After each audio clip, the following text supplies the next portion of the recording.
January 17th meeting of the Transportation Commission for the City of Edina to order. Roll call, please. Member Bass. Member Braden. Here. Member Franzen. Here. Member Iyer. Here. Member Janovi. Here. Member LaForce. Here. Chair Nelson. Here. Member Schweiger. Here. Member Sykes. Here. Member Thompson. Here. Member Whited. All right, thank you. Can we have an approval of the meeting agenda, or are there any changes? I'll move the meeting agenda. All right, moved. Is there a second? Second. All right, any discussion? All in favor of approving the meeting agenda? Aye. Opposed? All right, motion carries. Thank you. And we'll move right on to number 4, the approval of the minutes of the our last meeting on December 20th. Are there any comments or questions on that?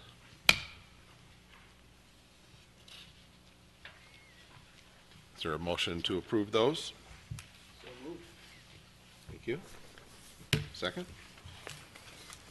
I'll second. Very good. Thank you. All in favor? Aye. Aye. Opposed? All right, motion carries. And now we are to the number 5, which is for community comment. I won't go through the whole thing, but if there is somebody that would like to comment, I don't see anybody out there, so we'll move right past that. For number 6, we'll move on to 6A, the Traffic Safety Committee report of January 2nd. Wayne, do you want that? Yes, Chair and Commissioners. On this particular report, really the only item that we have was the 61st Street and Kellogg, the evaluation of the yield signs at that location. And essentially what the Traffic Safety Committee came to a conclusion is that there's a couple of things that were asked for. One was to evaluate the installing stop signs at this location, because it kind of appeared to meet like a basket weave throughout that neighborhood. And then one is stop signs in general is what we took it as also. So we re-reviewed the stop signs, and it still does not meet warrants for the data that we have at the location. So from a staff perspective, that we don't recommend installing stop signs, but we do recommend changing the direction of the yield signs, I believe, at that location. Right now they're on a north-south movement, and we recommend that they be changed to the east-west movement. And then we do realize that since the Commission asked us to look at a basket weave, that there's a potential that you'd recommend installing stop signs. If you do that, we recommend that you do install them on an east-west movement versus a north-south.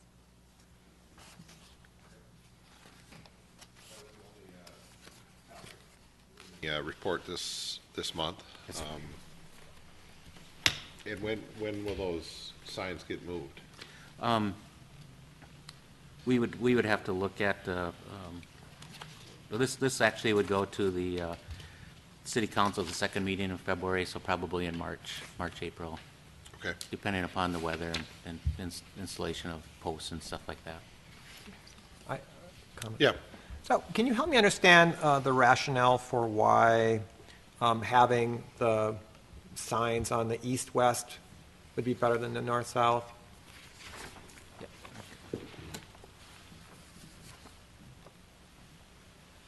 Oh, you've got charts or something. Okay.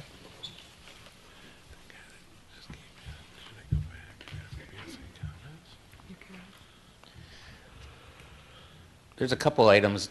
reason being is when you're looking at the traffic, is that if you're coming through north-south, you're more apt to just continue the flow and have the right-of-way, and that's the majority of the traffic is a north-south movement, and it's the lesser traffic's on the east-west movement. So we'd much rather give way to the majority of the traffic rather than the lesser traffic. Okay. On situations like that, is is the road with the greater traffic always perceived to be sort of the main road and the other one's subsidiary to that, or are the streets, I mean, they're the same width, right? And In this case, when you have a well, there is some topography differences in this neighborhood, but if you're to have a grid system, let's say like in Minneapolis, where you don't have a lot of topography in certain areas, it's more grid area. It really doesn't matter unless it's a local collector. Okay. If it's something that serves as a collector, then you would give preference to the collector or the really busier Okay. roadway itself. thank you. Yeah. Any other questions on this? Comments? This was requested, or a stop sign was requested by a resident, and do you know, was the resident communicated with about this recommendation?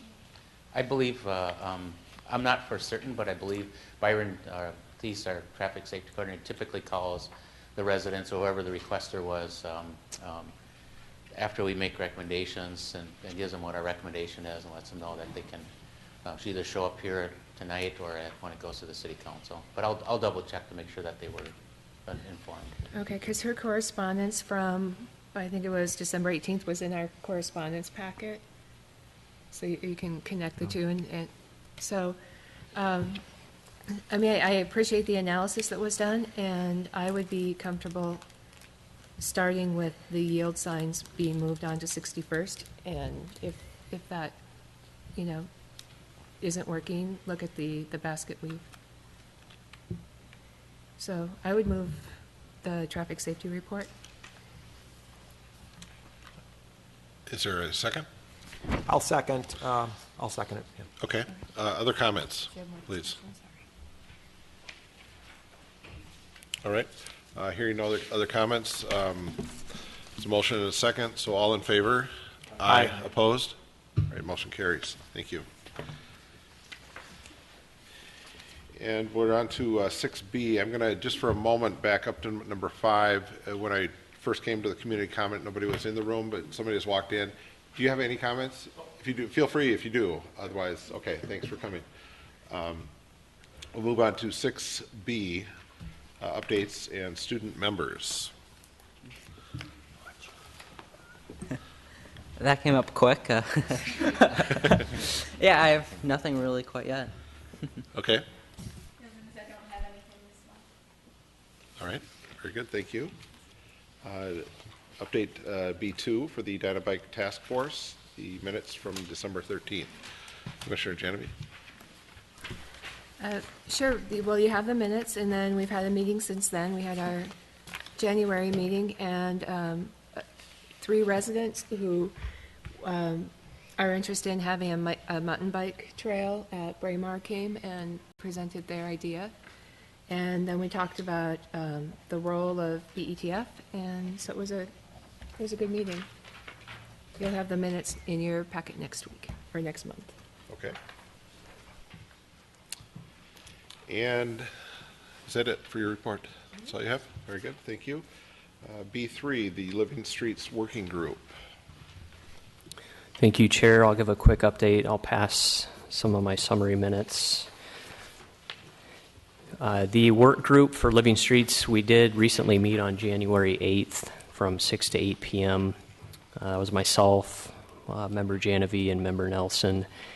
And as you know, we have a draft policy that was established or put together, and this meeting we went over that draft policy page by page, made edits, suggestions. So Commissioner Genevieve was going to make some of the updates to that policy. And we also had a discussion, at this point we've done most of the work within the working group, but what are the next steps? So I think we all agreed that at the February meeting we'd like to get that draft policy into the ETC packet so all the members have an opportunity to read it, review it, come prepared in February with comments. What do you want to see changed in that? So we wanted to get it to a good point in the ETC, and then possibly in February dissolve the working group and talk about possibly forming a committee. And that could be a couple members from the ETC, members from other boards and commissions, perhaps a council member. So that's another discussion point that everybody should be thinking about for the February meeting. And that committee could, not only provide input to help shape the policy, but also be a conduit to reach out, set up meetings for the general public, school district, business community. So that's kind of where we're at right now, but I would be happy to answer any questions you have at this point. Are there any questions? I guess I have one. Chair, do we know, in setting up a committee, do we have the ability to determine membership, or is that done by the council? Yeah, Chair and Member Franzen, I looked into the bylaws. My understanding is a committee would have to be established through the city council. And I think that we would recommend possibly members, but ultimately the approval would be through the city council. So maybe somebody has a different interpretation. I think what you might be referring to is the ordinance, which allows the committees to be created either by the council or through bylaws. And now we have bylaws. And the bylaws allow a committee, we can create a committee, and a committee technically in the bylaws is just made up of members of this commission. We can create a working group, and that is made up of, somebody, or, 1 to less than a quorum of this group, and then other members.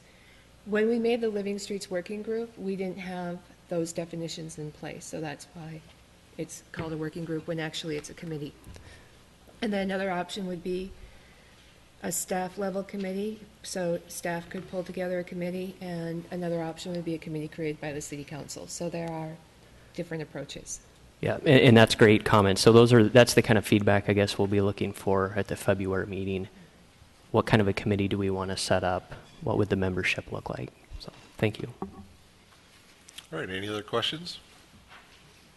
All right. Thank you, Commissioner.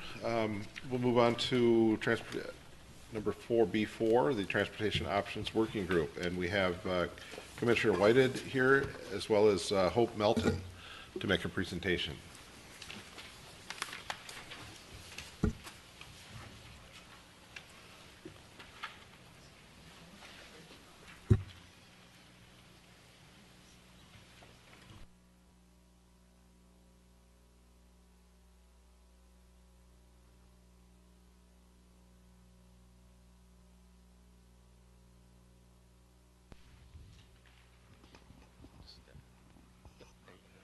Thank you. First of all, I didn't put it up on a PowerPoint because when we get to the slide where we scored it, you kind of have to put 3 slides together, so I kind of thought that wouldn't work so well, so I just did a printout for you today.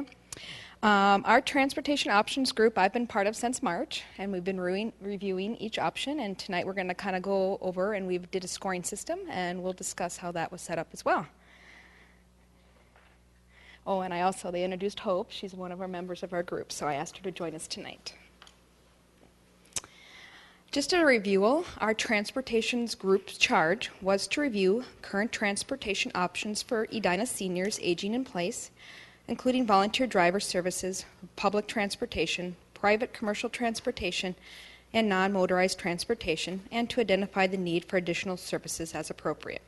It was also to review and make recommendations for additional services and infrastructure improvements to meet the transportation needs of seniors aging in place. Also to recommend partnerships and outside sources of funding to help meet the transportation needs of Edina seniors, and to identify other populations who may also be served by these measures. Next page, these were the options we reviewed. First of which was Prism Express, also VEEP Transportation, ITN, Metro Transit, and a possible streetcar, which we had seen the gentleman Andy Brown had come to our group to present. Hope at this time wanted to make a few comments. You want me to read that one first? No. Okay. All right. I just want to say that we had several broad guidelines that we use in evaluating these different programs. The first is that we really meet the needs of the elderly and disabled population. And we know that those needs go beyond doctor's appointments and shopping trips. The research on healthy aging is very clear that the most important factor in healthy aging is to have a sense of purpose in life. And that means being actively engaged in the community, whether that's with the schools as a volunteer, with churches, or with Edina city government. So we want to be sure that people can be active, participating members of the community, besides being able to get to doctor's appointments and shopping trips. Secondly, we know the costs of social isolation with our elderly population, which is really an issue in this climate. Social isolation frequently leads to depression and poor mental and physical health outcomes. So this again speaks to the importance of being able to get people out and about. Cost effectiveness was the second general guideline. We want to provide a high quality service at a price that is both affordable and sustainable. And third, equity. Transportation is considered by many people to be a public good. That's a basic need. And what we don't want to do is to create a two-tiered system, one for people who can afford better and another for people who can't.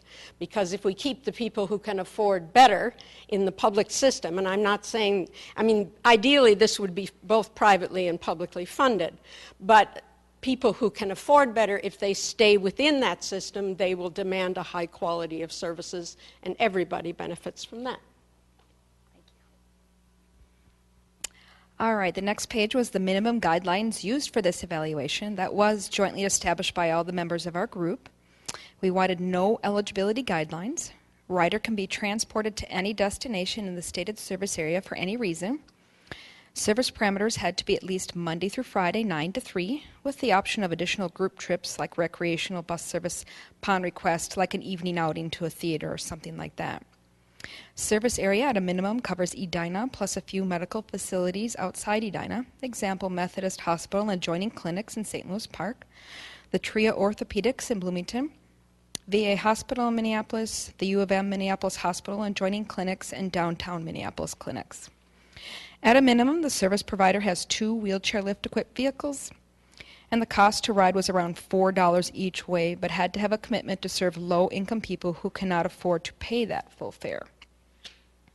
And as I go along, please feel free to interrupt, to ask any questions or anything like that. Continuing on with more guidelines that we wanted to have, the service operates with both paid drivers and volunteer drivers.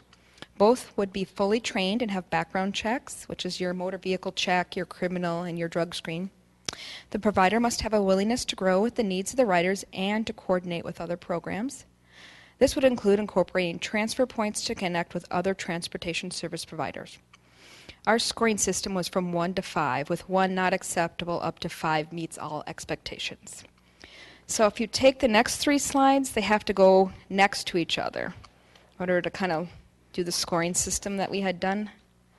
And I apologize, it's kind of hard to read, but I was having a formatting problem with my computer, so I had to email it in a PDF and then print it out at home. So, all right, so the first one, if you look at the left and down there, is Prism Express.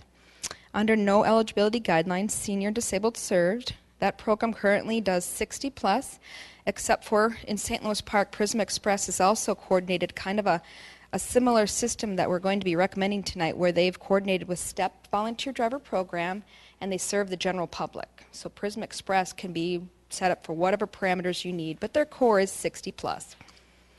Ride destination. Any destination with their current service area, which is St. Louis Park, Golden Valley, Robbinsdale, Crystal, New Hope, Brooklyn Center, and Eastern Plymouth. The cutoff there is $4.94, and that is because of funding. The other half of Plymouth is served by another organization called IOCP and Metrolink through Plymouth Metro Transit.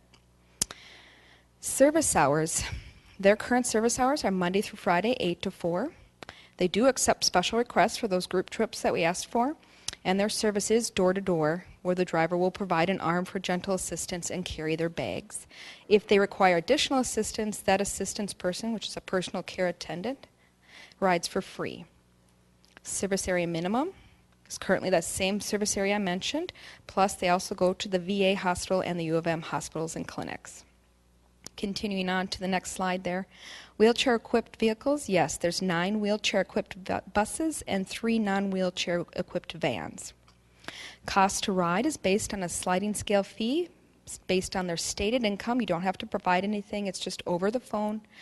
Fares range from $3.50 each way to $10.98. The $10.98 is based on what the true cost of a one-way ride is to provide service with this provider. But also note that no one is denied a ride due to inability to pay. Paid drivers and volunteer drivers, they have all paid drivers that have full background checks and are fully trained, currently have 20 drivers. Willingness to coordinate and meet riders' needs, yes. So if you can look underneath each one of those slides, we were scoring from 1 to 5. They got a score of 39. Any questions on that one? All right, VEEP Transportation, which is the one that currently serves Bloomington, Richfield, Edina, and a little bit of Minneapolis. They currently serve age 55 or you're certified disabled and must meet the income guidelines in order to ride. Well, how that is worked out, you take a person's total household income and deduct what they're spending on housing and medical, and that equals their income base. For a single person, they're looking at $1,800 a month or $2,450 a month for a couple, and they are basing that on the 200% of the poverty line. For a ride to any destination, rides are for basic needs, which are hair appointments, medical, grocery, pharmacy, and to visit a loved one in a nursing home, and must be within their service area. Currently looking to expand to serve other destinations such as social visits, senior centers, and general shopping such as Target. So their service hours are 8 a.m. to 3:30 p.m. Monday through Friday, and their service is curb to curb. That means the rider must exit their home or apartment and meet the bus at the curb. Rider must be able to get in and out of a vehicle without assistance. They are a fully volunteer driver program with cars. They also do not allow people to collapse their wheelchair and put it in the trunk. So some volunteer drivers do allow that. Their program does not accommodate that. Service area, Bloomington, Richfield, Edina, and South Minneapolis. They also go to the VA, Abbott Northwestern, HCMC, Fairview Riverside, U of M, and nearby clinics, Methodist Hospital, and St. Louis Park, Nicollet Clinics. Do they have wheelchair-lift-equipped vehicles? They do not. They have cars and a couple of their own owned minivans. Cost to ride is free, but there is a $5 suggested donation each way. Paid drivers, they have a core of 75 background-checked and trained volunteer drivers.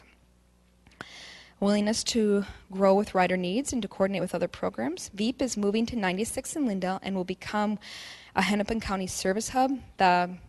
Off track here a little bit, Hennepin County is breaking up the downtown service, and so they're asking suburbs to become their service hub. VEEP is becoming that.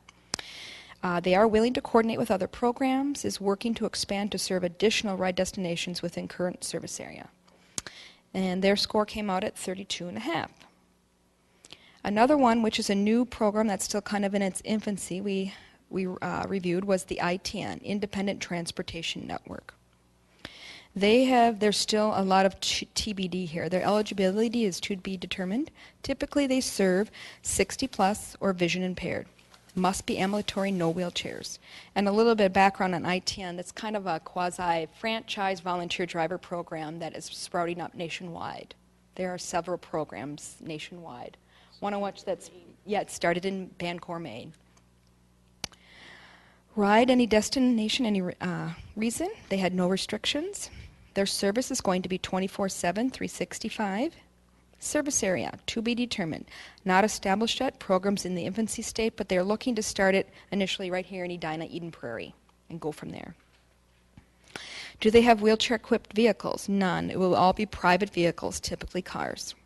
Cost to ride would be their true cost of a one-way ride, $10.89 each way.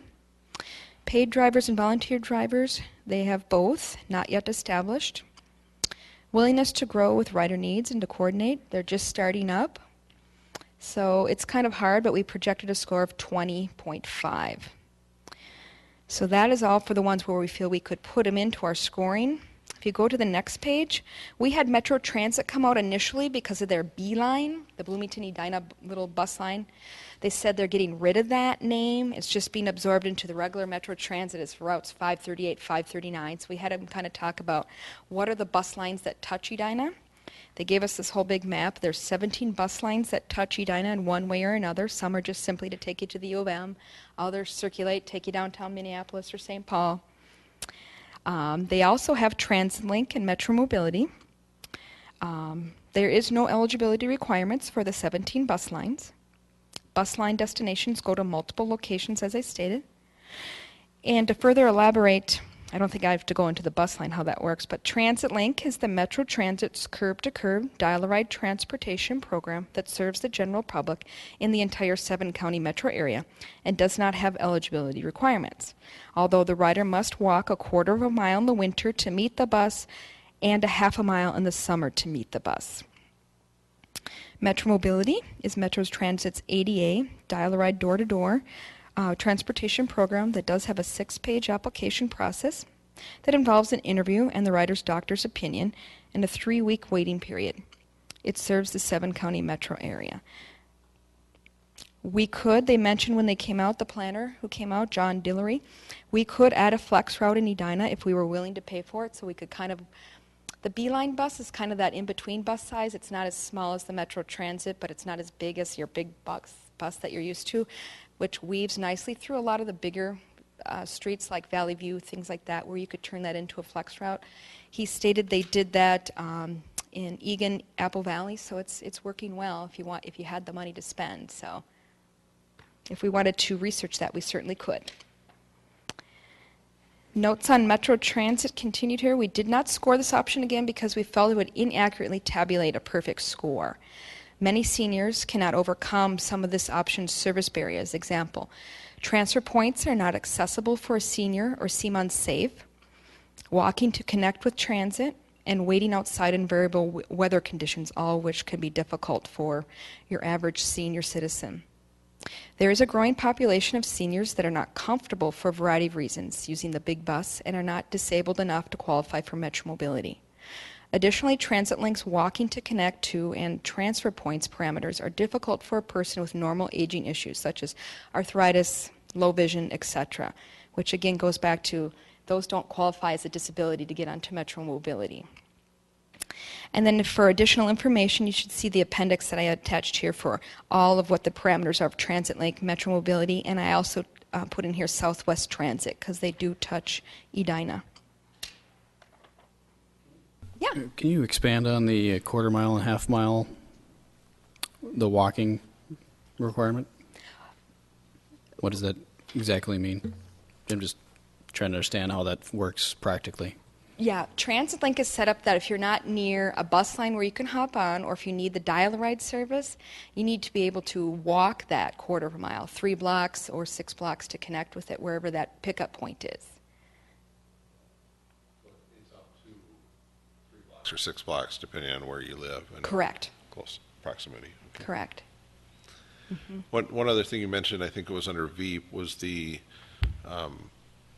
they didn't take collapsible wheelchairs. Is that just means they won't take wheelchairs then? You have to have a wheelchair at one end and then at the other end. Right, you certainly can do that. Some people will wheel their mom to the car and make sure they get in there and then make sure that the clinic meets them at the curb to wheel them. Absolutely, you can do that. Okay. And they're just concerned your average volunteer driver is not in the physical condition to be doing that, and that's who will be put into the trunk. Okay. Yep, that's a good question. Anything else before I move on? Okay. Okay, so we did include here a little bit more again, about that potential streetcar structure map for Edina. So this is just the map of where we propose to start it with. And this is our member Andy Brown's kind of vision. He had come to the group before. So that's the map. And if you go to the next page, it kind of more outlines the streetcar benefits for this community. And this is if we had an unlimited pot of money, we'd love to have it, but so we still want to include it. So this is kind of hoping for that one parking stop access to most of the Edina's commercial districts of shopping. I won't go through this all again because he did present that. But the nice thing about streetcars is that it moves slow, It opens at street level, so walkers, strollers, wheelchairs, it's easier for them to get in and out versus bringing down that wheelchair lift. And a lot of seniors grew up with it. It's friendly. They did it. The other reason for the big bus system that's scary for your average 80-year-old, they didn't grow up with it. It's difficult to train an 80-year-old to get on the bus, even if they say they'll talk them through it. I did include additional information on the streetcar again in the appendix because people were asking me again the costs. That is what is outlined in the appendix, is the cost of this streetcar. All right, moving on to our general recommendations, considerations. We are recommending a coordination of existing services model to serve the transportation needs of seniors in Edina. There is no setup fees or time needed to do this because the programs are already well established in the communities they currently serve.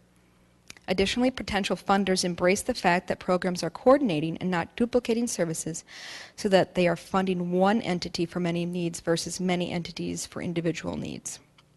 So we feel that together with Prism Express Dial-A-Ride and VEEP Volunteer Driver Transportation can provide the affordable social services style of transportation that Edina seniors desire. Note that Prism Express can set up to serve the general public in Edina and not just seniors. We did that about a year and a half ago when we expanded into St. Louis Park with STEP Volunteer Driver Program as our coordinating partner, establishing that we were not duplicating and not fighting for the same funds, and it's been working really well. Recommendation that the City of Edina charge, and we were moving on to the other charge here, how are we going to pay for this? We thought of like a transportation fee to housing developers, i.e. a new housing being erected there in the southeast corner of the Southdale parking lot. We currently talked about that in the previous meetings here, about that on the utility bills. Maybe a $3.28 per residency fee to help subsidize the transportation options in Edina. Maybe also establishing a parking spot user fee. I know in Eden Prairie they have a policy that TDM, I met with someone today about that, the travel demand control. It's like a policy set up that gives developers a tax initiative for if you're setting up initially, before you even start transportation options or initiatives, if they're going to only have one car for 2 people living in this, you're going to have tax initiatives for the developer, and also that person might get a reduced parking garage fee to buy into that condo or high rise. It's an idea to get some money from this. We did believe the city does need to put a line item in its budget for funds to pay for this service, and also other money will come from the riders being charged a suggested donation fee to ride based on their stated monthly income. Second page from our recommendations of the other, touching on the other option. We had concerns if Edina was to go with a brand new transit option such as the ITN, that this would add another layer to an already fragmented transportation system. Additionally, because of the relatively high cost per trip, the ITN option appears to be set up to serve the financially advantaged population and not for the general public. And also wanted to consider competition for funding dollars and volunteers if establishing a brand new program versus going with an existing program. Those were our recommendations, and then the appendix was just kind of giving you some extra information about what is TransitLink, where to call, how they charge the person. I also included the same parameters then for Metro Mobility.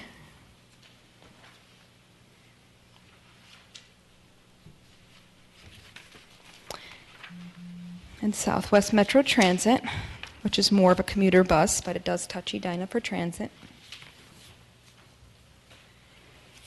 And then also just that 2-page synopsis again of that streetcar system that's currently similar size and set up in Portland, Oregon, and the funding possibilities for that option. Are there any questions? Yes? Yeah. Commissioner Genevieve?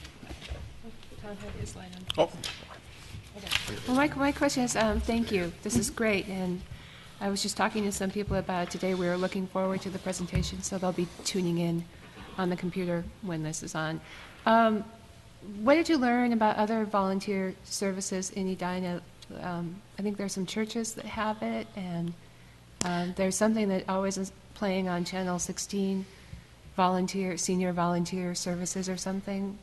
There used to be a couple of churches that did have volunteer driver programs. We had Normandale Community Church attend initially when we began, but that gentleman went back to school and couldn't join us anymore, but that fizzled out. In a previous position, I worked with Fred Arndt at that church, helping him with that, and that kind of fizzled out. It is hard to maintain quality volunteer driver programs. I forget the other church, and I could look through my notes. There was another church, too, that had volunteer driver program, but that fizzled out. That as far as our group knew who to contact. If there's another church, we'd love to contact them that I'm not aware of. Just a quick follow-up. And then, did you look at some of the senior housing buildings have their own transportation for residents there? What is that transportation limited to?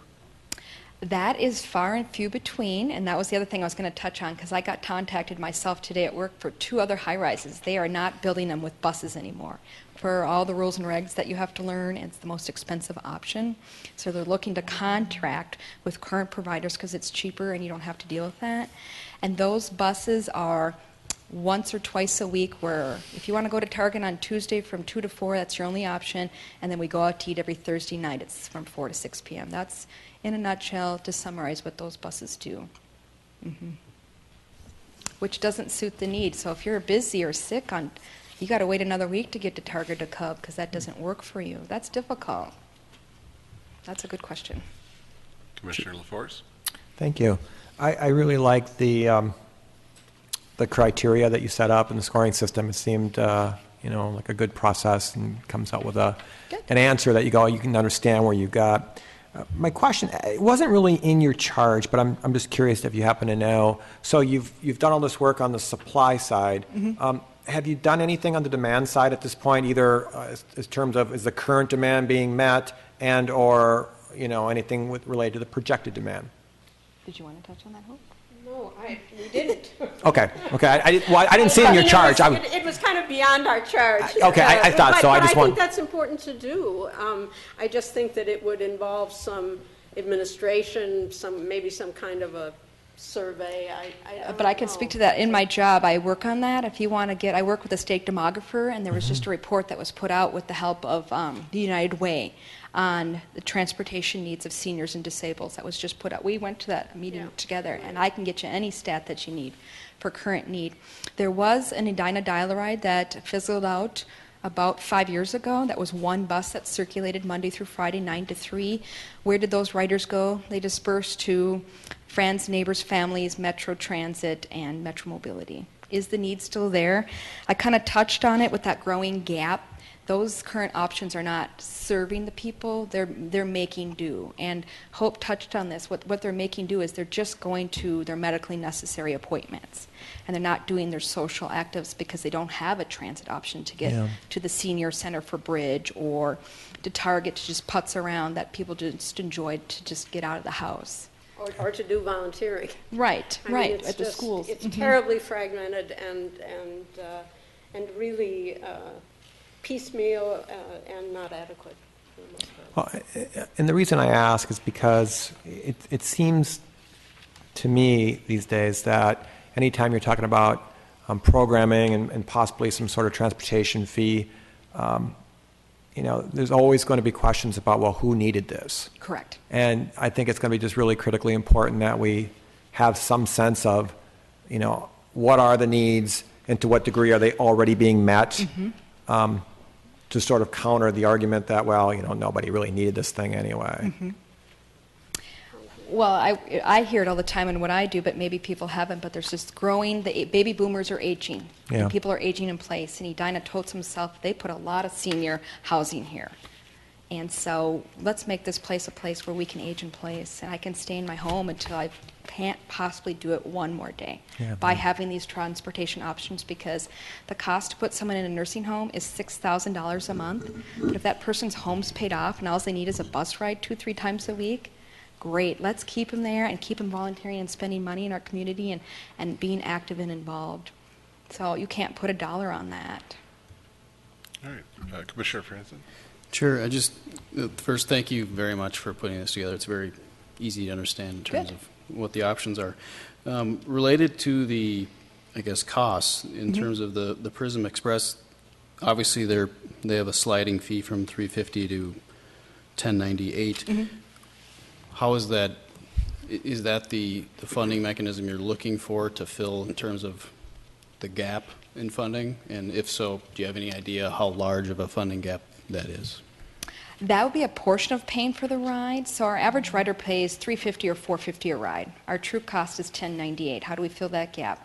We currently already have a funder that pays for anybody who's 60 and older, $5 a ride, and that is the Metropolitan Area Agency on Aging, and each state has that. So if you provide rides to seniors and you get that money, you can offset that. What's the other little bit? We currently work with St. Louis Park, and we ask them for $20,000 a year as a maximum. We get paid per ride, so that doesn't mean we get a grant. We send in an invoice each month, and they pay us $5 each ride, and that is all we're asking for. Okay, so if this program were to be applied to Edina, we could expect somewhere in the same vicinity of a budget? Yes. Mm-hmm. Okay. Mm-hmm. And that's just a good starting point, and we've just finished a year and a half with St. Louis Park, and we just about spent all that money. So that was, I'd never done it before. I did a good estimate on $20,000 was the right amount to subsidize that. Thank you. Yeah.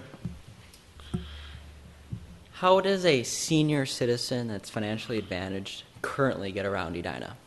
Certainly. There's a lot of private programs like Senior Choice at Home, Visiting Angels, other similar programs where they can do any number of concierge services. I need someone to remind me to take my pills, or just come in and make my meals, light housekeeping, or drive the car that I have parked in my driveway or with your car. They can pay that person to do that, and that person is fully background checked through that program. So in your presentation, you were talking about making it kind of a general program for advantage, like rich people, rich senior citizens, and kind of not so much. Why would a financially advantaged senior citizen stop having their concierge service and going to this general public service? Did you want to speak to that, Hope? I don't think they necessarily would. But if they wanted to, they could. I mean, they could also take a taxi, I mean, but this is transportation. It's not cooking a meal for somebody or cleaning their house or anything like that. So, in that sense, if we have one service that they could access and it's a decent, clean, reliable service at a reasonable cost, I don't know why they wouldn't. I don't know why they wouldn't use it on occasion. I will speak, though, if they do choose that option, your average ride in Edina to Edina would be $25 each way. So that you're talking $50 because you have to pay for wait time with those services. So what would you rather choose? I don't care if you have more money. I'd personally choose the cheaper one if it's $10 round trip. Commissioner Ayer. Thank you, Chair. Commissioner Whited and Hope, thank you Melton. very much. You're very Hope welcome. Melton, thank you very much. So did I understand it correctly that the two, Prism and VEEP, are willing to work together? That is accurate. Okay, and is that something, are you envisioning something like they'll come up with like a common 1-800 number and then they'll dispatch based on Yeah, yes. something like that? Yes. Okay. And how is the city going to be involved in it at all or not? Or is that going to be just independent of the city? When you ask that question, what do you mean? The Like for city part of the staff. dispatching or coordination of the services? Or? Well, in any way, in a sense. I will speak to our current example with St. Louis Park. I just hope that they continually coordinate communication to promote the service because they are spending money, and so I always ask them every quarter, can I get on your website? Can I do a little public access? And that's pretty much all I ask them, and I take it from there. They just always do the email reminder. The one other question I had for both of you is that, is there a benchmark? Is there another city with similar, demographic that we can learn from, how they raised the funds to make something like this happen? Well, that was the St. Louis Park example, so yes. It took me about 5 years to work with that city council and mayor to get that going, so. I had 2 people on that city council that were really against it. Now we just renewed the contract yesterday. I didn't even have to attend. They just signed it and said thank you. Commissioner Whited, just a question to follow up on Commissioner Ayer's question. The St. Louis Park example, the $20,000, do they have a special mechanism, or is that just a lump sum they set aside each year? Or how do they generate That's correct. that? They had a special fund set aside. This is something that Mayor Jeff Jacobs has wanted for years, so he's kind of made sure that was kind of set aside, waiting for it to kind of come together. Okay, so there's no special developer or user fee. It's just out of the general fund that they set aside because it's a priority for the city. That is accurate. I have what I think is probably a simple question, but Yeah. I'm curious. How is 55 or 60 established as the senior age? I did not establish that. Our funders established what a senior is, and you'll see that full gamut of what a senior is. Some programs say 50. We get most of our funding from the Metropolitan Area Agency on Aging, so they dictate how much we ask a rider and what a senior is determined at what age. Is there any thought of making that a higher age? Actually, I was just at the MAAA talking about that. Yes, there's talks about that. So the Minnesota Board on Aging is discussing that right now. Okay. Because with the baby boomer generation, your 60-year-old is pretty vital. And I people turned 62 months ago, yes. Well, I'd like to think I am still. I'm 71, so, Well, see, I mean, I bet drive. you drove over here, too. Yeah, so it seems to me, I mean, there's some real changes. I think it's important to remember that Edina has a very large senior population. If you take 55 and over, it's about 25, it's about a 1 in 4. So that is huge, and that is just going to get bigger. There are lots of people who are looking at Edina in retirement because it's safe, you have a high level of public services, and it's 15 minutes from downtown. So you're going to have a very significant population. And the other is that if you look a little bit further down the line, but if you look at what's happening with long-term unemployment amongst people 55 and older, the disappearance of pensions, the boomer generation is not going to, what's happened with the stock market and whatever savings they had, it's not going to be as advantaged as it is now. As the boomers age into Edina, you're going to have a larger proportion of people, probably, if it stays a mixed income community, you're going to have a larger proportion of people who will not be able to afford, $25 each way and, somebody to cut their hair in their home. That's just the reality that's facing us down the road. All right. Are there any other comments, questions? Thank you. Well, thank you, Commissioner Whited and Hope. Thank you for presenting to us tonight. Okay, we'll move on to the reports and recommendations B5, the Communications Committee. I have nothing to report this month. All right, thank you. Number 7, correspondence and petitions. There's a piece in the packet this month. Director Houle, do you want to comment on that, or? Okay. There were just some emails that came through the city mail system, and some comments some articles that I had seen about biking and exercising and things like that, walkability issues that I forwarded on for all to read. Any comments on that packet or questions? All right. We will move on to number 7 then, and chair report.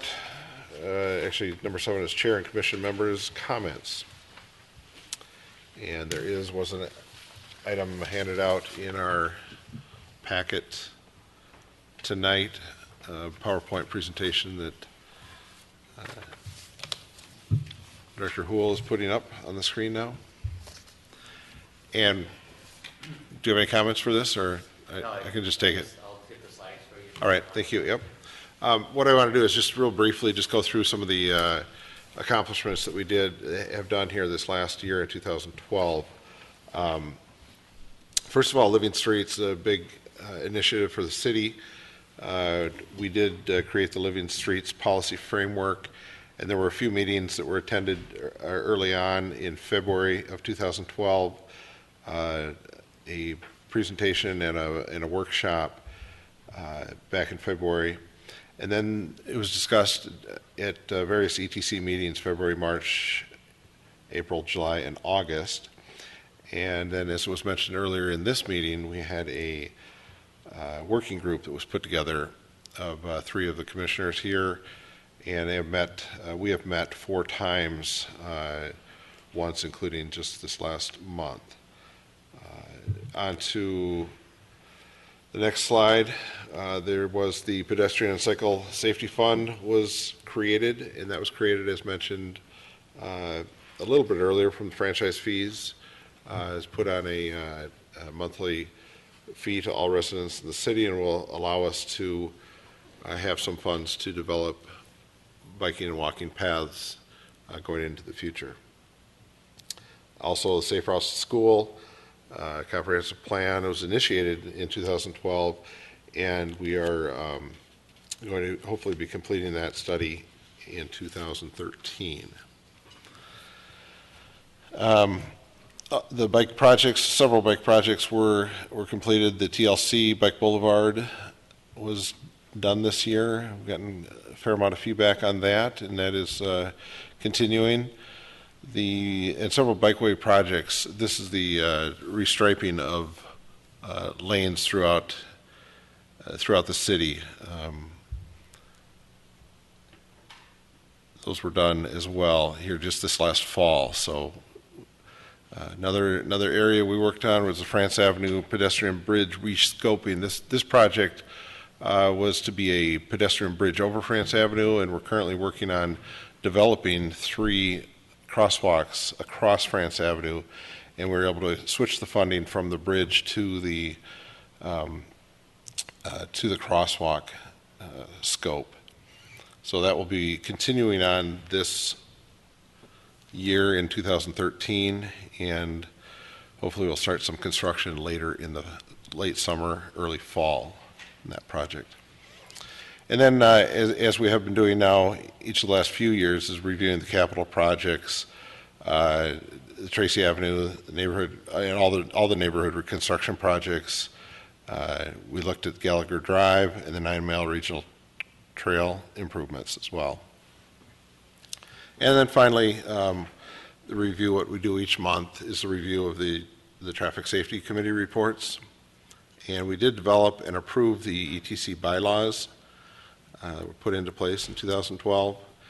And then the formation of various working groups, one being the Communications Committee. So just real briefly, those are some of the topics that we did cover in 2012. Seems like a short list, but there were quite a few things to take place there. So thank you all for your participation in those. And I'll just go on. We'll go on to the chair comments and commission member comments. We're going to start with Commissioner Whited and move down. I have no comments. If you have no comments, just pass. It's fine. Yep. I just one comment related to the reconstruction comments that I wanted to point out. I just didn't bring it up earlier, but on the did we talk before about discontinuing the use of sod and switching to hydro seeding? There seem to be a lot of comments related to sod on the reconstruction project. Commissioners, I don't know if I've talked to this group about switching from sod to seed, but we're internally we're doing a lot of research on it right now, and it looks like we're really favoring switching to hydro seed, and we want to put together a kind of a report back to the council, and then we're actually going to be bidding it out both ways to see what it comes in as. But we're really kind of favoring the hydro seed for a number of different reasons. But I could probably in February I'll bring that back to this group as a discussion point with the ETC. Thank you. I think it'd be a great option if it's a affordable one. So yes, thank you. That's it. Pass. Just a quick comment here. This is possibly my last meeting. My term's up February 1st, and I didn't ask for reappointment, but I just wanted to say it's been great serving with all the great fellow commissioners. Everybody has a real passion and dedication, and it's been great. I think the best part of being involved is just getting to know everybody and, you know, the hard work from the staff, Wayne and Sharon. So just again, thanks, and it's been a great ride while it's lasted. So that's all I got. Just two things briefly. I emailed Director Houle with questions. There's been discussion in the community about construction traffic and how that impacts neighborhoods. And so the Planning Commission has a subcommittee looking at residential reconstruction, and there held 2 public meetings for input on it. And just kind of a heads up to this group, because I think traffic will be one of the issues, maybe to follow up on in the coming months. And then I would really love to have a kind of a detailed report on the France Avenue project, actually see the plans where they stand right now. And, you know, the decisions that have been made since the project has, you know, since we saw the project. So maybe that can happen sooner, you know, like maybe have WSB come in and actually show us things. I was going to give an update Yeah. in my comments on that. I'll pass. Pass. Okay. I have just a few things that I'd like to make announcements on. Last evening, I attended a City of Richfield Public Works Department meeting. The city of Richfield has received funding through the county and state for reconstructing 66th Street and for reconstructing Portland Avenue. Portland doesn't concern Edina very much, but 66, since it does tie in with our city near Southdale, was something that I was interested in finding out a little bit what's going on there. So I attended that meeting for just about an hour last night, and it was really just a meeting to try to get some public input and feel for what the residents were looking for. So I will continue. There's about 3 or 4 meetings set up into the future in through March of this year, and I will continue going to those. The potential for this is for letting bids in 2016, so we're a little ways out on that, but interesting process anyway that they're going through. So I wanted to mention that. I also have a couple more notes here. I wanted to find it. One thing we're looking at going into the future, I'd like to also put on the docket so we have some discussion on, is looking at Southwest LRT is coming, and we'd like to look at connections for the Southwest LRT from Edina.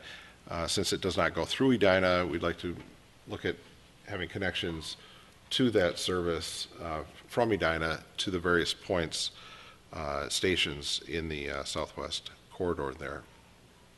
Another area of interest that's something we've talked about in the past is the 9 Mile Creek Regional Trail, and that is that's going to be starting.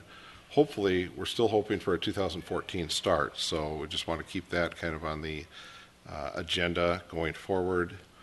And that is about it. I'd like to thank Commissioner Thompson for your years of service, and appreciate all the time you've put into the commission.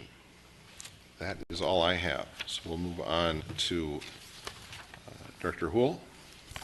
Yes. Staff comments. I have a couple things here. One is that Commissioner Iron actually stepped out here, but I think it was at the last meeting that he asked the question of we ever survey residents after we do neighborhood roadway reconstruction projects. And actually we had, after the 2010 neighborhood roadway reconstruction projects, we had actually surveyed the projects from that year. In the packet tonight, we have the results from that survey all tabulated, and then we put it into a graphical PowerPoint presentation that kind of summarizes that survey. We're planning to send out another survey of the construction projects that we just finalized up the assessments this last fall.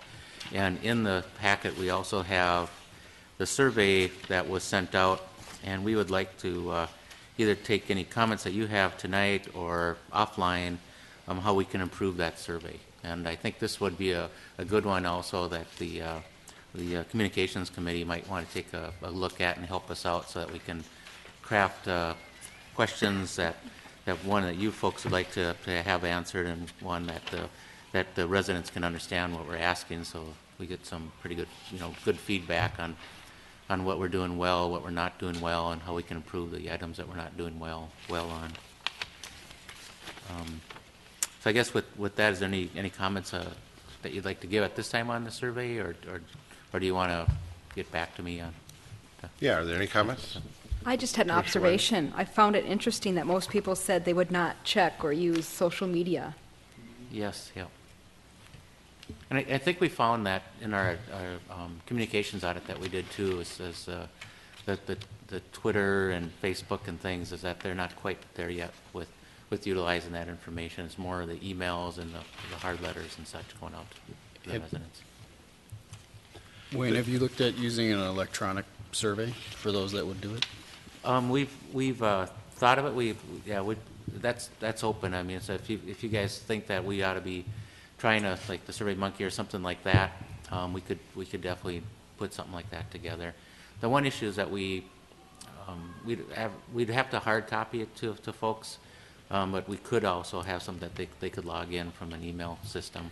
Just thinking you might be able to send out an email and see what you get for a response, and then not send it out to those who, if they did respond, you could skip them. Right. So. There were a couple comments in the responses that talked about, looking for direct responses back from staff. I'm just questioning whether those responses have been made yet, or whether they will. People be. We haven't received anything back from the commission. But no, in the comments, some people say would be happy to talk, who wanted to talk to you further about things. Just wondering if those are followed up on. I don't believe at that time they were, but in the future, when we do have comments like that, we typically have been following up. But I think at that period of time, we weren't, and that was one of the criticisms that we had, was not following up on those items. And obviously, the low response rate, it's hard to say whether those people are satisfied or not. Overall, I think people are satisfied with the completed project. A lot of comments, or several comments, about whether it was necessary to be done or not, and that we use the PCI index to determine. So, I think there's some room for improvement on the front end of these projects, but we are definitely working on improving that process, and it seems to be going better in the last couple of years that we've been reviewing it. So, Right. Other comments? Thanks for sharing that information. Some of the other items that I do have to share with you is all of our neighborhood reconstruction projects are being bid out late February, early March, so they're on schedule.